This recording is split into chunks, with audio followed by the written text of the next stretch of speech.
If you have wood moldings and tile going in your project, there's a couple ways you can go about doing this. I'm going to show you how I address this issue normally.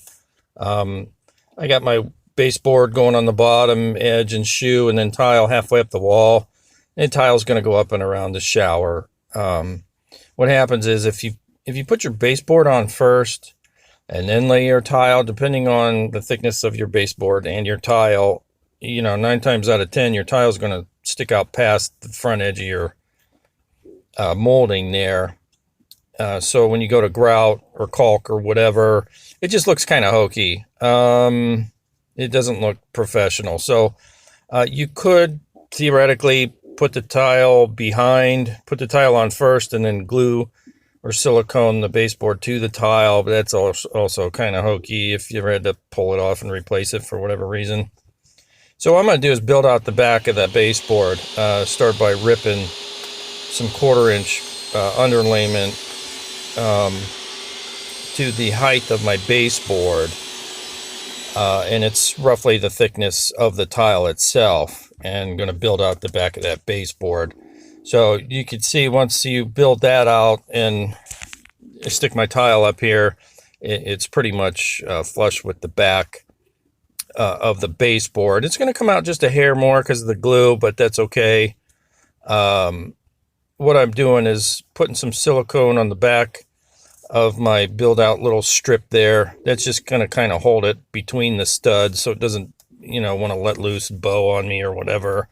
Just a little extra holding power there. And locate your studs and tack that to the studs. And then you can put your baseboard right on top of that.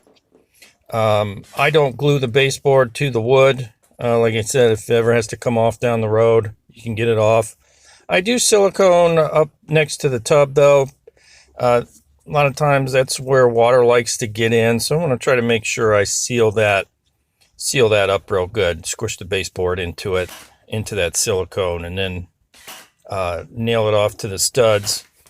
And then you can start your tile from there. And go up. Same thing on the other side of the room, behind the toilet. Here's what I do to find studs. I usually use a hammer and just listen to it.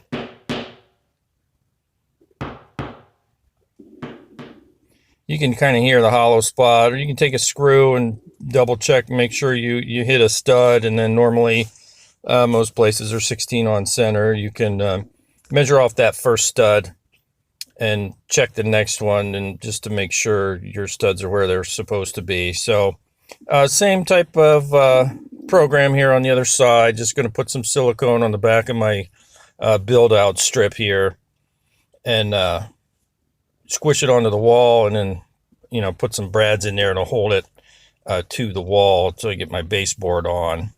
And then I'll start running my tile from there up.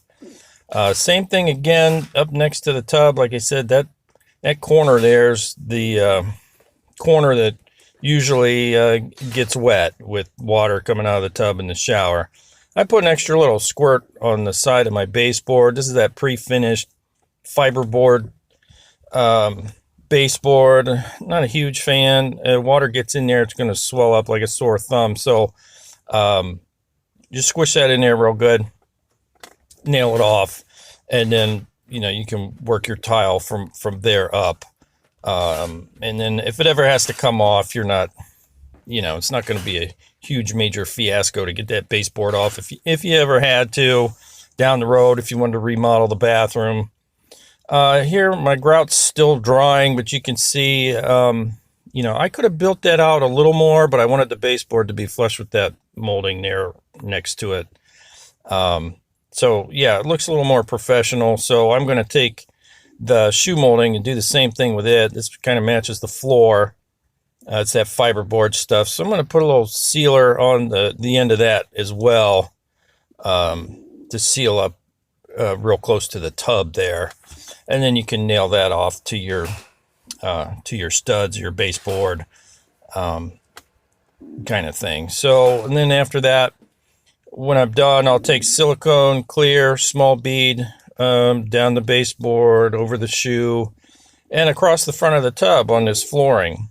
And that'll seal that up real good. Just a small little bead. You don't need a ton, depending on your crack, and then wipe it off, and you're pretty much done with that. So I like building it out that way. I think it looks a little more professional, a little more finished that way. So if you got a project like that, it might be something to consider. Okay, hope that helps.